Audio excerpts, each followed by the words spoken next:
Today I'm going to talk about drawing faces. Before I get started, let me tell you a little bit about what these streams are, who I am, that sort of thing. If you're new here or if you're watching this later on as a recording, I teach drawing fundamentals both online and at an animation school, and I do these weekly classes because it's the closest thing I can do to real in person teaching online for free. I made YouTube videos before, but it's not the same experience because in real life classes there's a back and forth. It's not just me presenting information and you hopefully learning it. You can tell me, we can have a conversation. You can tell me what your struggles are, what you know about the subject, and then I can cater what I'm teaching to make more sense to how you learn and to match your experiences and your struggles. So to have a back and forth, I want you to feel free to speak into the mic at any time if you're on the Discord. If you're on YouTube, you can just type in the chat and I'll read it out there. Don't worry about being rude. In real life classes, I can see people's faces, so I have social cues when to stop talking and let other people talk. Online, I don't have those, so if you have something to say, just say it. Don't worry about interrupting me or being rude. Um, yeah, so let's talk about drawing faces and heads specifically, because faces are attached to heads, so you need to draw both. So before I get into this, tell me about your experience with drawing faces, um, especially where you find what gives you the most trouble and what you've tried as far as learning to draw faces.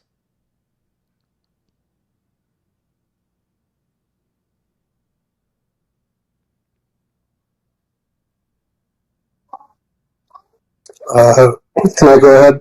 Yeah, please do.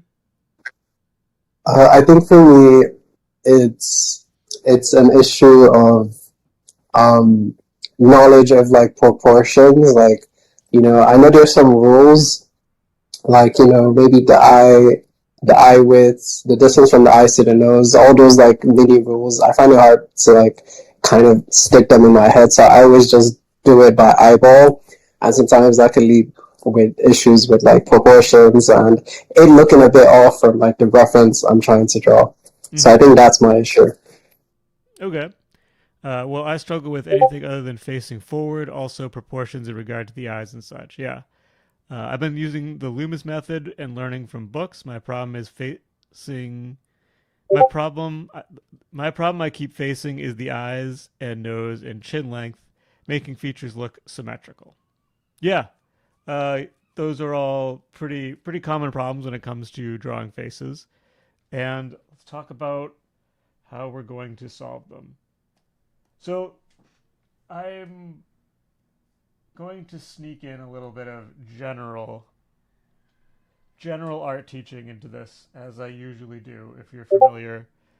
Because most of the tutorials, if you go online, I imagine you run into stuff where they tell you to draw a circle and then draw another circle in that circle and then draw a line and then a line here, and maybe a jaw or something like this. Does this sound familiar? I struggle at drawing facial features. Yeah. Sorry, go ahead. Loomis. Like I've seen it before. I've seen it before. Yeah. Yeah, I mean, this is like a lot of tutorials are borrowing from the Loomis method, basically, or some equivalent where draw a circle, draw some lines through the circle, and then they end up with in the tutorial end up with a decent face from it. But when you try it, oftentimes it doesn't work as well. Is this anybody else's experience as well?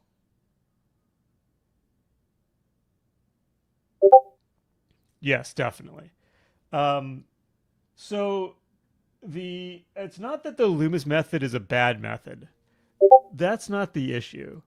The issue is that the Loomis method is a simplification And simplifications are based on you already knowing the subject that you're simplifying.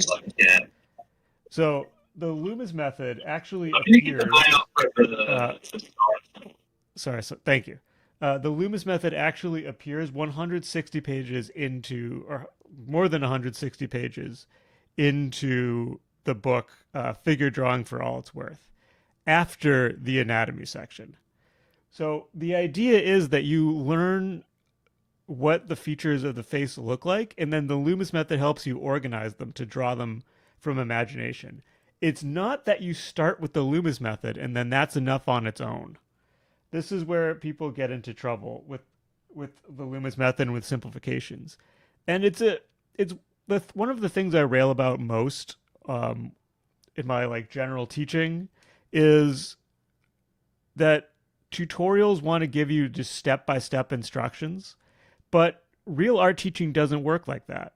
The step-by-step instructions make sense. People, it feels intuitive, it feels easy, but real art instruction doesn't work like that. You need to learn to draw, and you need to learn subjects, which is a lot harder than just following some steps. So, how to draw faces. So instead of giving you some steps to follow to draw a face, I'm going to teach you how to study to draw faces. So it's less how to draw faces and how to study to draw faces. So do this in 3 steps. Step 1, learn to draw. Step 2, study faces. Step 3,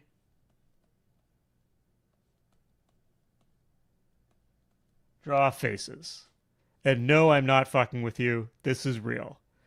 It sounds really obvious, and it is, I think, really obvious, but a lot of people still don't do this. And this is definitely one of those things where it's, easier said than done listing it out, but still having this general approach is going to move you in the right direction, even if it's hard to get there. And the nice thing is, this is not limited to faces. You want to learn to draw bodies?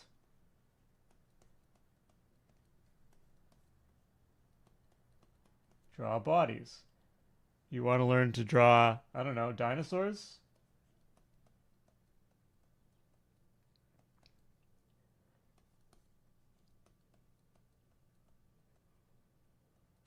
Same thing. So let's start here. What do I mean by learn to draw? Because this is definitely one of those things that's easier said than done. But the reason I bring this up is because a lot of the issues that we're talking about when drawing faces are not specific to faces. They're specific to drawing skills that would be a problem when you're drawing any subject. So we talked about proportion, and if you're drawing from imagination, then yeah, you have to know the proportion of the face. If you are drawing from reference, if you have a photo of a face or you're drawing from a model of the face and you're getting the proportions wrong, then that's an issue of drawing skills, not anything specific to the face. So the reason I bring this up is to properly diagnose our problems here. So if you're running into problems with your drawing skills, the solution isn't to learn more about studying the face. It's not to find the next base, the next Loomis method. It's to work on your drawing skills, proportions, specifically in this case. But there's other things too. Like if you find that your rendering doesn't work, then when you're going from reference, that's something as well. Or your facial features, they don't look like they should in the reference. These are probably drawing issues. And I have a lot of resources on how to draw better. I have a textbook for free. You can check the link in the description, or if you're on the Discord, it's in the official resources section. So I'm not going to get into how to study to learn to draw in this lecture because we'll spiral way out of control. But just know that that is the first step and an important diagnostic to understand if your problem really is with what you're studying or is it just with your drawing skills in general. So the next step is to study faces. And again, this is not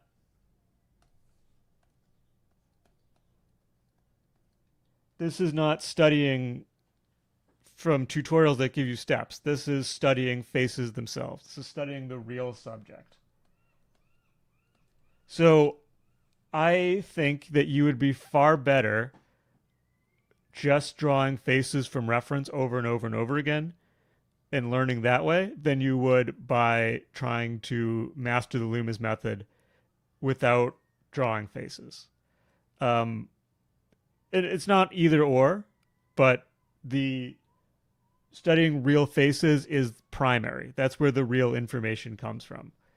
So, like a problem with the Loomis method is it doesn't really explain how to draw the features. So you draw the Loomis method. This is not a very good one, but you get here, and then you have to draw the eyes. And in the Loomis book, the eyes just look right. But if you don't know what eyes look like, and you end up just kind of guessing. And if you're guessing, you're probably going to guess wrong.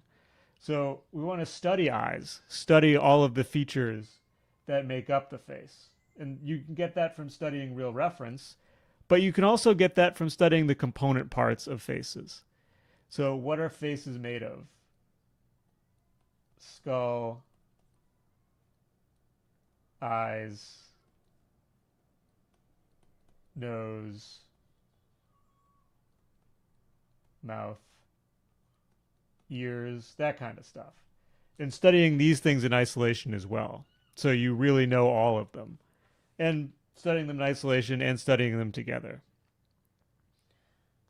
So if you want to draw these things from imagination, you need to know what they look like and really have that deep knowledge that comes from studying them a lot. And you study them with the skills from step 1 that you've learned to draw. And then step 3 is, again, when you say it out loud, really obvious, but this is where that, like, you have to build the skill through practice. Even if you know what faces look like, even if you've done step 1 and step 2, if you're going to draw faces from imagination, you need to do it a bunch.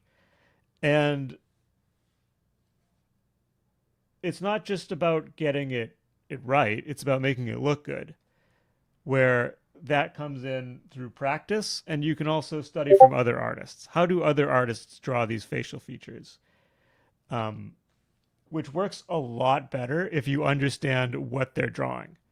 So, like, you look at the features that they're describing, not just the shapes. You look at how the shapes describe the features, how the lines, how the values describe the features instead of just looking at the features themselves, or instead of just looking at the shapes and lines, etc. themselves. So then you can apply it to your own work when you're describing those features. So that was a lot of talking straight, but let me pause here if you guys have any questions.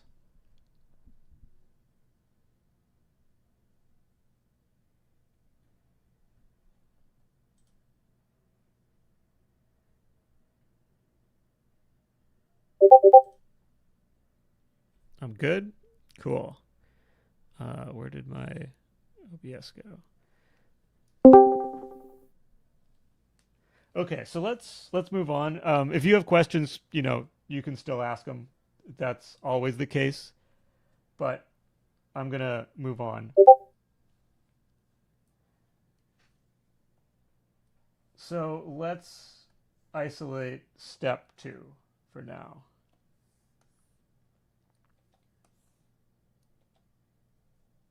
Get rid of my terrible Loomis. All of this stuff. So, studying the component parts of faces. We're going to start with the skull. And I already did a lecture on how to study the skull, and I did a lecture on form studies last week. And this at Loomis head equals PTSD. Yeah. Yeah. I really wish people would stop throwing this at beginners because it really isn't for beginners. Um, but I'll go over it quickly. So you want to study the skull three dimensionally. So from what I mean by that is from a three-dimensional source. So we're not just copying drawings or photos, but we're actually looking at a real thing. So I have this guy on my desk who's very fun to draw. But you don't have to get a plastic model like this. I definitely recommend it if you can. But you could also go to sketchfab.com and look up a 3D model. Before buying a or a skull model or committing to drawing one 3D model, do a little bit of research because you don't want to end up getting like a Halloween version that's not very accurate. Like, oh, it's cool looking, it's spooky, but it doesn't actually. You're going to end up learning wrong, and if you try to base the face off of it, it's going to end up looking weird. And then or one of those wooden ones for poses. Yeah, those, I never seen a skull version of those. Graveyards have them for free if you're sneaky enough. You know, that's a joke, but that is how the Renaissance masters learned anatomy. Um, and the way I approach this is going back. I'm recapping what I did in the form study video last week and the study skull video I did in September, January. That's when I did it. So I start with a box to establish the perspective that I'm drawing the skull from. Not the proportions, just the perspective, the angle. And then I'm going to draw that skull from imagination. I guess before you do this step, it probably makes sense to draw the skull from reference a bunch of times too, but or like from observation directly from your model. But I already did that, so I'm going to skip this step. So draw the skull from imagination slash memory, kind of the same thing. Um, Sorry, I'm just going to read. I recall in the eye video you recommend to have a baseline of knowledge of the skull, and in the skull video you recommend prior knowledge of primitive shapes. So is that where you should start? Or is it useful to study ahead a little bit, even if you haven't mastered the basics? That's a really good question. And I think it it really depends on how you approach it. Um, I think it's in general, yeah, it's a good idea to study a little bit ahead. Um, the issue with studying ahead is if you don't learn the basics, you just skip right to dessert, right to the more advanced stuff, then you're going to be banging your head against a wall because you won't have the skills needed to build up to it. But this isn't like going to the gym or like this isn't like lifting weights where if you try to lift something that's way heavier than you can, you're going to hurt yourself. The worst that's going to happen if you go for something more advanced is that you're going to make bad drawings, not really progress in your study and get frustrated. The best is you're going to find that you're more advanced than you thought you were, or that it's going to show you what skills you need to get to that advanced level that you're trying to do, or it shows you where your skills fall short. So then when you go back to study those skills, it feels more connected. So there's more benefit than cost. The only issue with that would be if you do that instead of studying the basics. Let me know if that didn't answer your question. Otherwise, I'm just going to keep going with my skull here. Also appreciate referencing previous lectures. I appreciate that you've been coming to so many of these. So there's my skull. Not going to draw the teeth because I don't want this to take too long, and they're kind of a pain. So then take my model and I hold my model at a similar angle to what I just drew, and then I fix any of my mistakes, which I didn't. I did a pretty good job with this.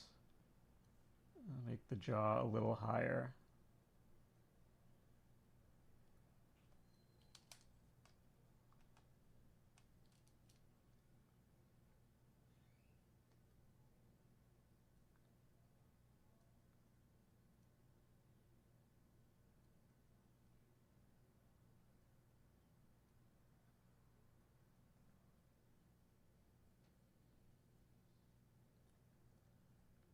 But the point is, if you do this, you can see how I'm able to build up my knowledge this way. So I test my knowledge by trying to draw from imagination or memory, depending on how you want to think about it.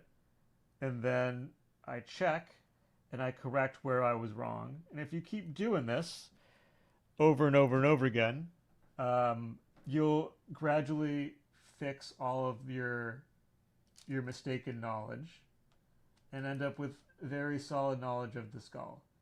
But as I mentioned before, this assumes a basic level of drawing skills. So this wouldn't work if we haven't done enough of step one. If you can't draw the skull accurately when looking right at it, you won't be able to do it from imagination either. And like I had to draw this box in perspective, so I this is also assuming that I have decent perspective skills. Eyes, we talked about eyes last week. And this is one you study from real life reference or photos and anatomy as well. I'll go over it again real quick. So you have the eyeball, which is fixed in the eye socket. It can rotate, but it's not going up or down, left or right, just rotation, which the eyeball is covered by a muscle, a ring of muscle called the orbiculus oculi. And that muscle covers the eyelids, which are plates of cartilage covered by skin.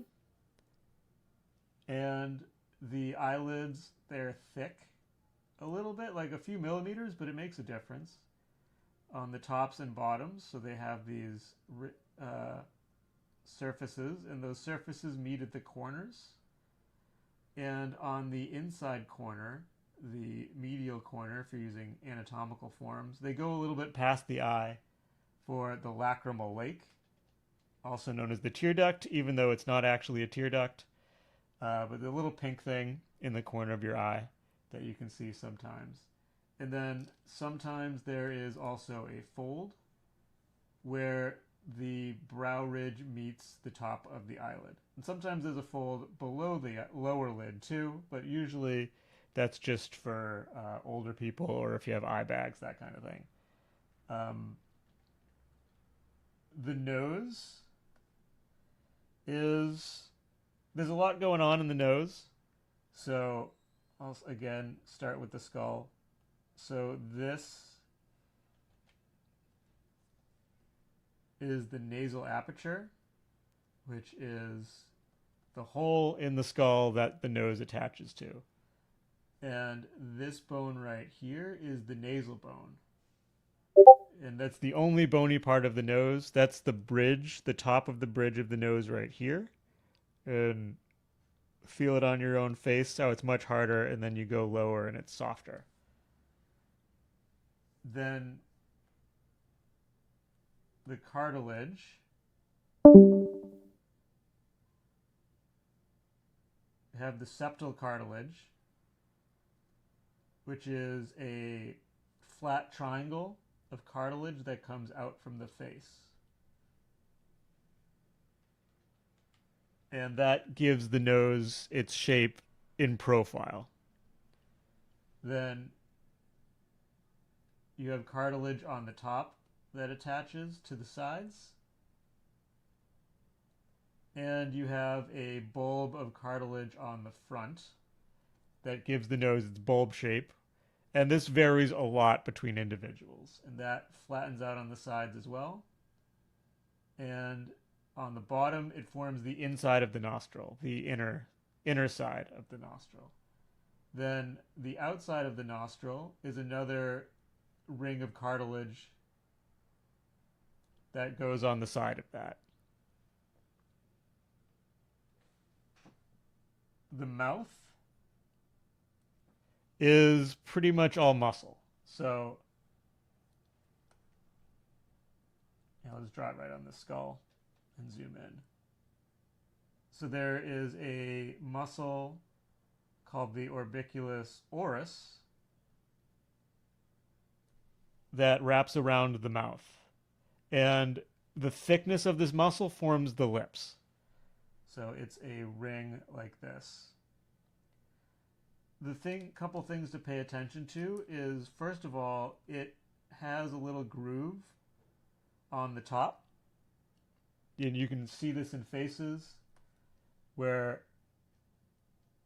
sometimes the lips have that groove on the top. Not always, or sometimes it's more pronounced than others. They vary quite a bit individually. But then there's also on the skin above the mouth, there's a little groove here called the philtrum, which is caused by those ridges.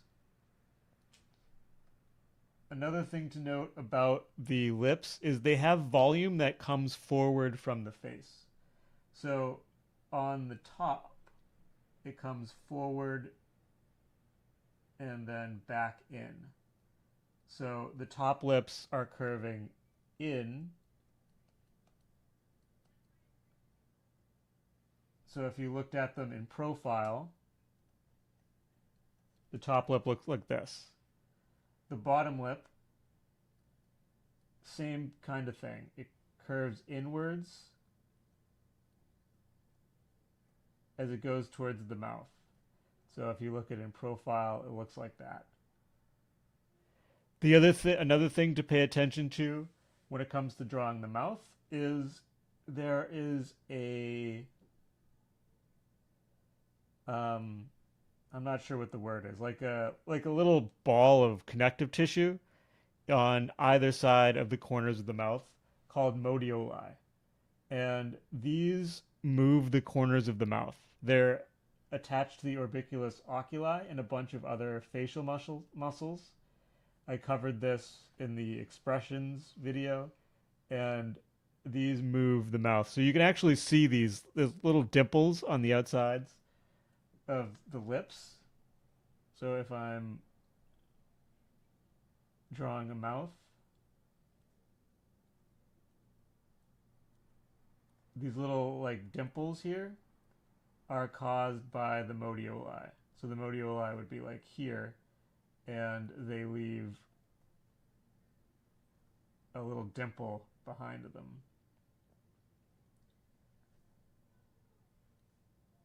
And then the teeth line up so that the top teeth is a little bit below the lips with the mouth closed.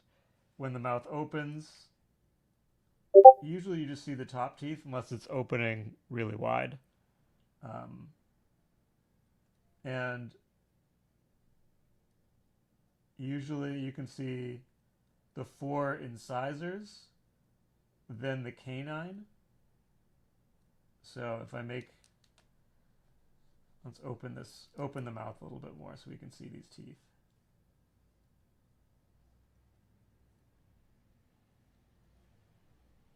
So the 4 incisors and the canines, those are the pointy ones. Make them a little pointier to really drive that home. And then because the mouth curves, the 4 incisors are facing forward and the canines start the curve. So these are the ones you can see. The ones behind those are further back on the curve, so they're covered by the other teeth. Not entirely, but you don't see much of them. And the same thing on the bottom. You have the 4 incisors the canines, and then they curve. You don't see the bottom teeth that much in general. So nose, mouth, ears. There's a lot going on in the ears. I don't think I actually want to cover them. They're not that interesting. There's a section in my book, in the anatomy section, on the ears. I don't remember the names of all the stuff off the top of my head anyway. And to be honest, when I'm drawing faces, I draw ears to make them not wrong as opposed to right, because I don't want people looking at my character's ears that much. And if you draw a bunch of details on something, you are telling the audience that it's important. And I don't think ears are that interesting or important, so I'm always simplifying them. So this is some of the stuff to study, and you can find all of this information in the anatomy section on my textbook. So that was a lot of information all at once. I will slow down a bit to give you guys a chance to ask questions before we move on to step 3.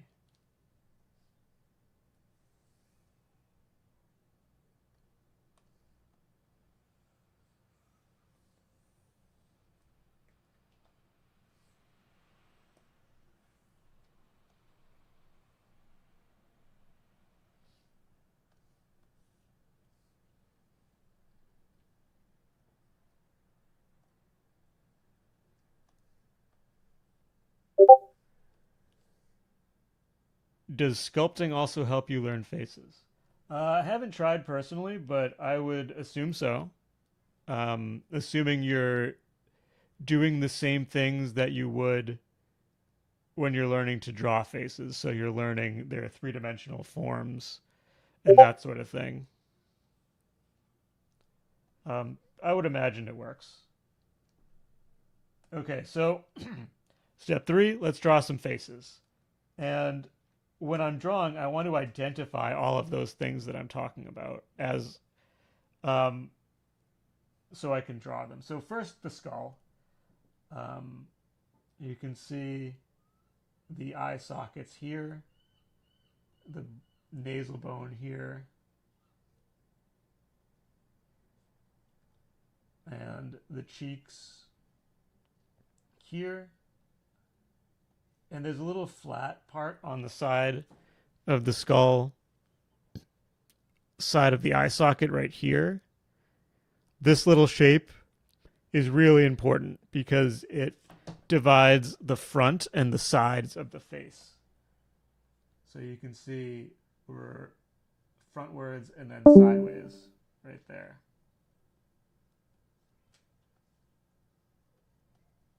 And chin, jaw, all that good stuff that we talked about. I guess I didn't talk about all of these features individually. Um, and then for the eyes, upper lid, so the eyeball fits into that eye socket. Then you have the upper lid and that fold, the lacrimal lake going past the corner, and the lower lid with its thickness. You can't really see the surface of it from this angle, but all those features are there. And then the nose. Noses are a bit trickier to identify their features because you don't see them individually under the skin usually. So septal cartilage, the bulge on either side, and then the outside nostril cartilage. You can actually see, if you look really closely here, you can see where that nostril cartilage attaches to the side of the nose, and then this is the regular bulb.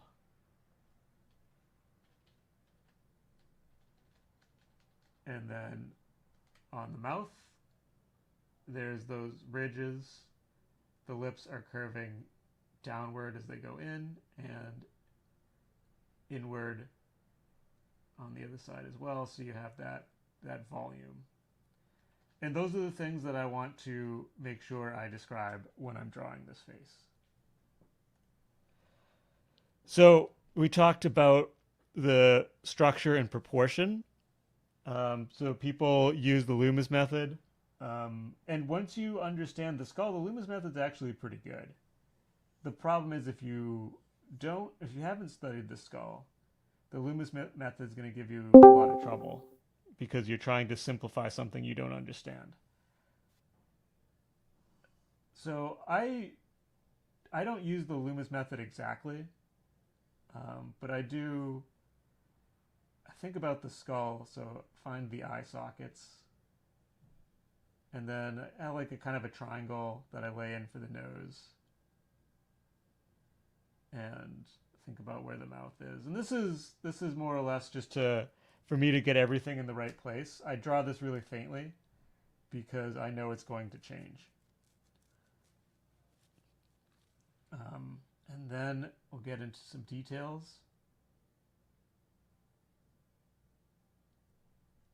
I find it helps to draw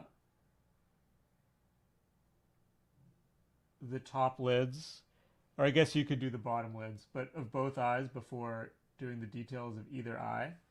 And I find when I do that, I'm less likely to make the eyes asymmetrical. I find that if I draw one eye like all the way through and then I move on to the other eye, it's because you're only looking at one of them at a time. It's really easy to put them in the wrong place relative to each other. Would you say that studying the Asaro head face planes also makes sense after studying the skull? Because I kind of skipped that part. I actually have a plastic Asaro head that I studied for a while, and I didn't find it that useful because I think like it's useful to practice to set up lights, see how lighting would look against it, but I found it too complicated to memorize, so it didn't stick as well. Like it's the Asaro head is as complicated as the skull, or more complicated than the skull. Um, so if you're gonna learn something really complicated, might as well just learn the real thing. But other people swear by the Asaro head, so I'm not saying that you shouldn't. That's just my experience with it. So I'm going to draw the thickness of the upper lid. And I'm going to do it in places just by making it a thicker line. And then there's that fold.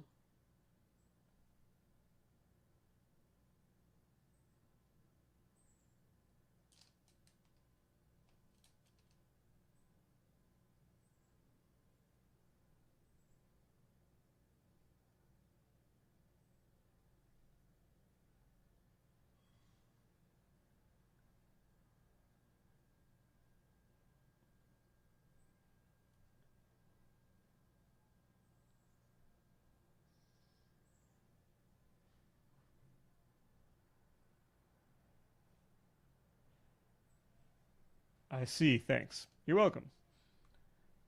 Same thing on the other side. You can see the thickness of the upper lid a lot more on the outside, on the lateral side.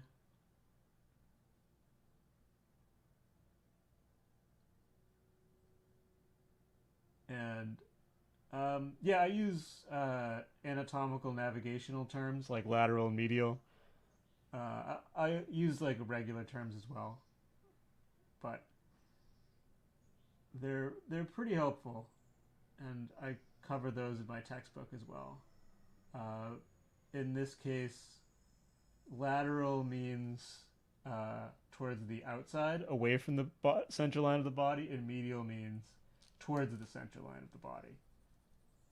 So this is medial, this is lateral, medial, lateral.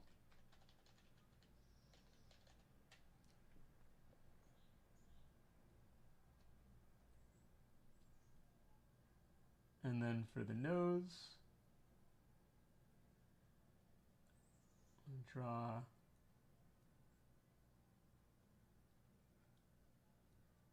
that nostril.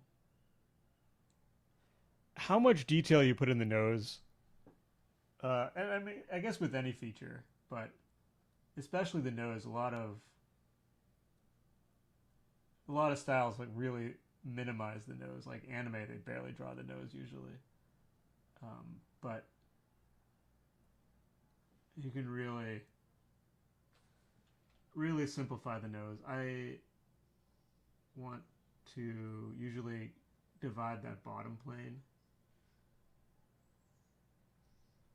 and sometimes I like to divide a side plane as well. Depends on the feature. Noses vary a lot, so for some people you really have to draw that side plane. Not have to, but it really helps to draw that side plane.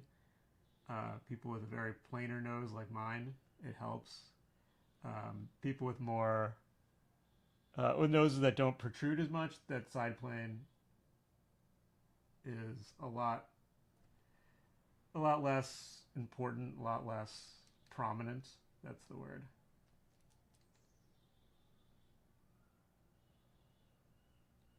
So the philtrum,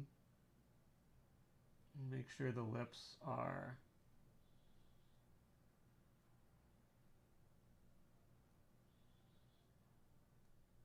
they're going in.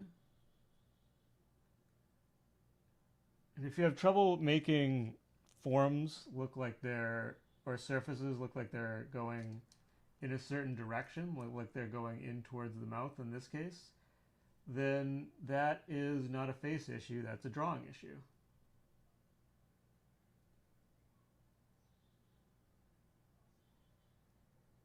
And note I didn't talk about using visual measurement for the proportions because that would also be a drawing issue, and I've done classes on that in the past. So if you find you're having trouble with proportions when drawing from life, that would be a place to look.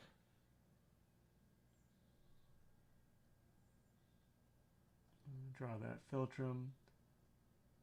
And you don't have to draw all of these features that I've talked about. And usually I wouldn't, but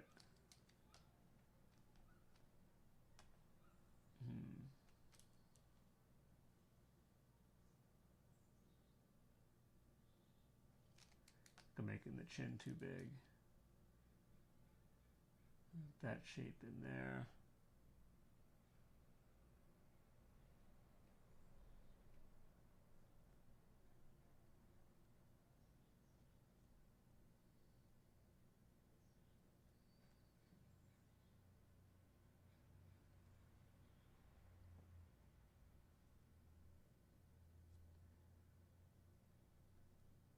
The hair is getting lost in darkness.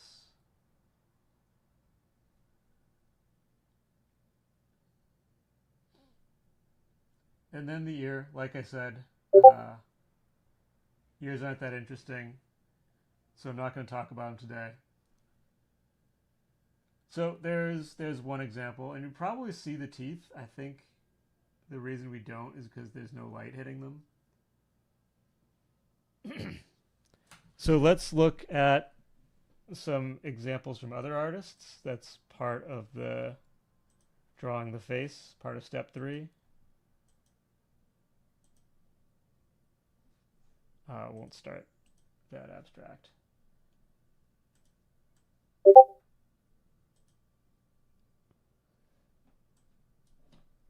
I don't remember who this artist is, unfortunately, but it's a very nice drawing of a face.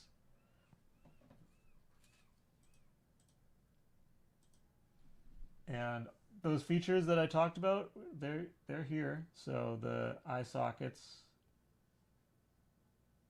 nasal bone, have that triangular septal cartilage, the bulb, and the side one. You can see the shape of the lips here. It really does. suggests that they're going towards the face, towards the mouth, and away the other way. It's even exaggerated a bit, I'd say. And then you have the corners here for the modioli. You have the upper lid and its thickness, the lower lid's thickness, and in the corner, the lacrimal lake.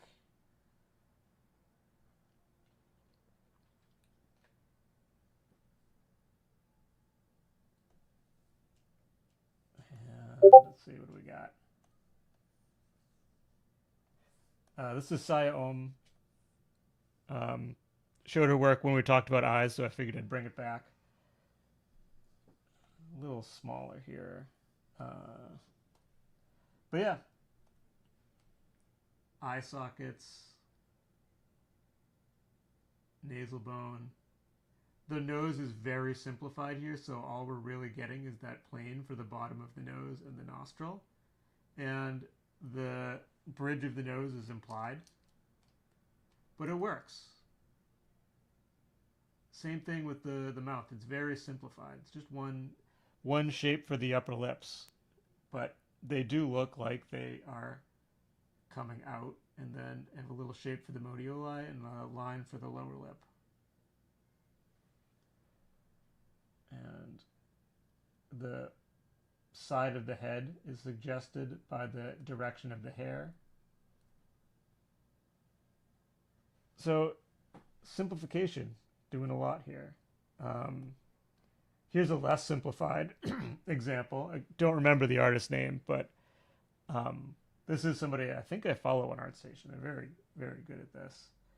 And you can see all of that information here as well. So eye sockets, the bulb of the nose, and the nostril ring. Then the mouth, you have the philtrum, and the lips are curving in towards the mouth. Little dimples here for the modioli. They're subtle, but they're there. The philtrum and the lower lip coming out. All of that good stuff. You can see this shape here is showing how you have the front and side planes. In the eyes, have the upper lid and where it goes past for the lacrimal lake. And we got the thickness, very subtle shape here for the thickness of the lower lid, and the fold where the upper lid meets the brow ridge.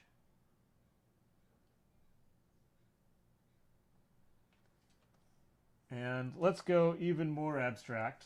This is work by Ming Dosa. And this is very pushed, very simplified. So the nose is a line and a shape. The mouth is a line. But there's still a skull shape here. The eye sockets are much larger.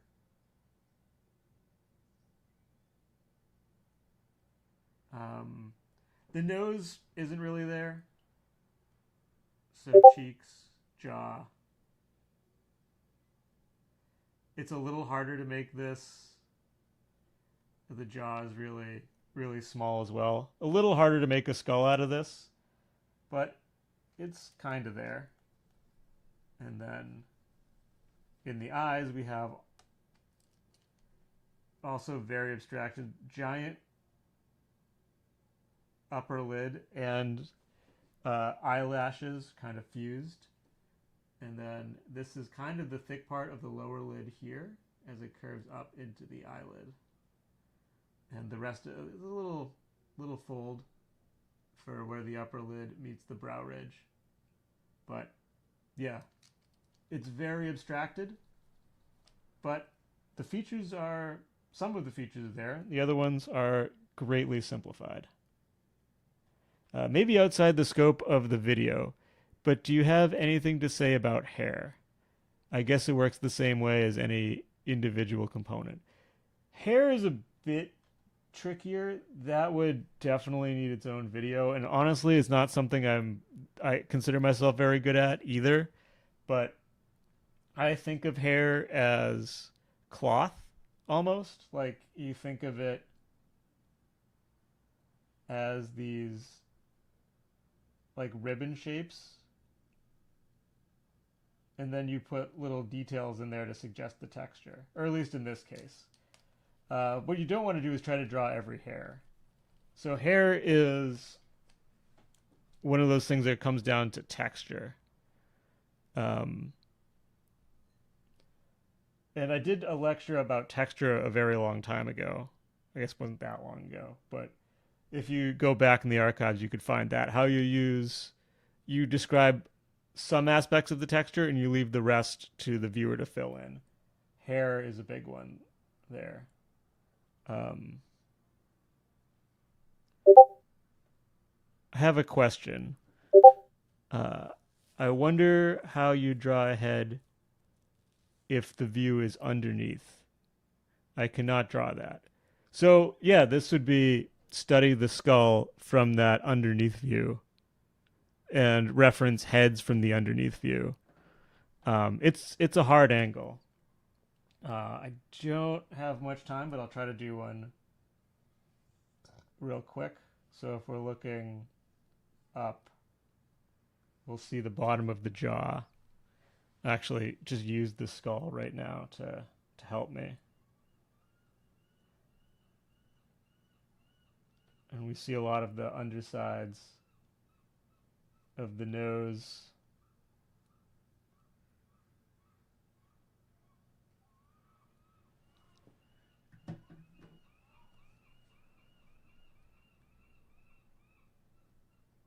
But it really is the same as the other problems. You just have to know what these features look like from this angle.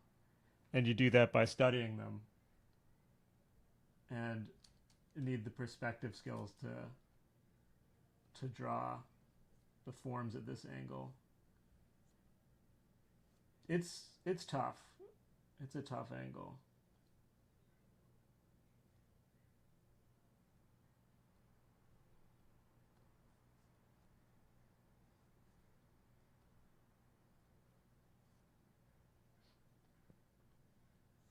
So something like that.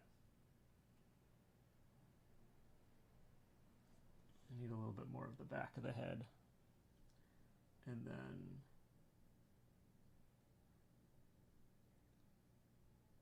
the nose bulb,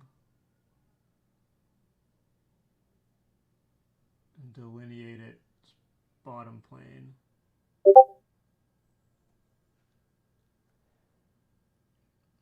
I tried it when studying the Loomis head, but that was super hard. I quit. Yeah, well, the Loomis head, like I said, the problem is that you're not learning the real information. So learn the skull from that angle. But learn the skull from the regular angles first.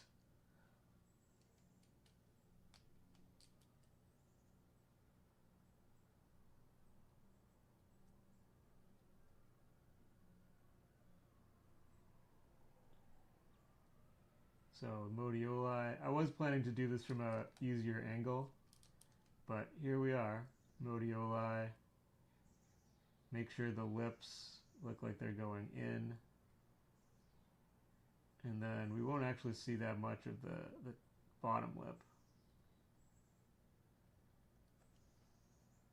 Looks a little high.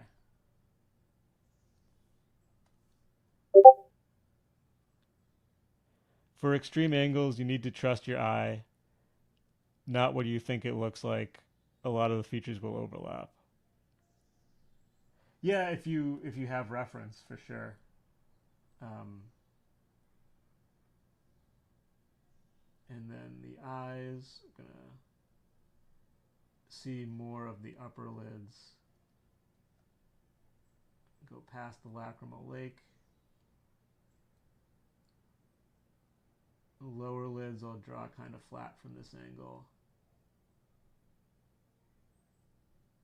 The width of the upper lid.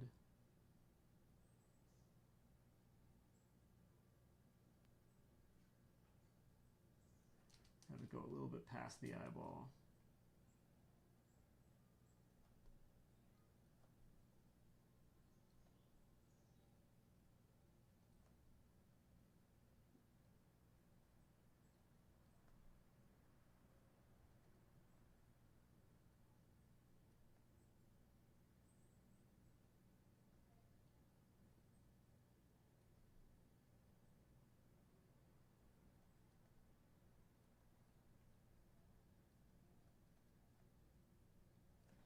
Okay, so I do have to wrap because I have a student in 3 minutes.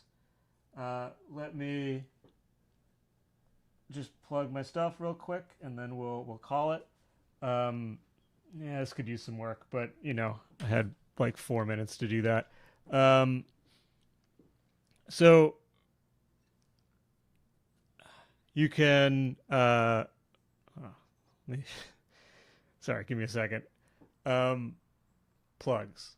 Yeah. So if you're not already a member of the Discord, I'd highly recommend it. We have a fantastic and supportive group of artists.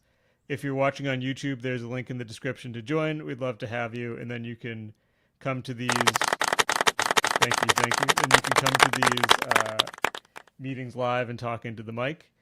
I have a free textbook that you can download following the link in the description or in the official resources section if you're watching on Discord. All of the stuff I covered today is in that textbook in some form or another. How to learn to draw, how to study specific subjects and draw them from imagination.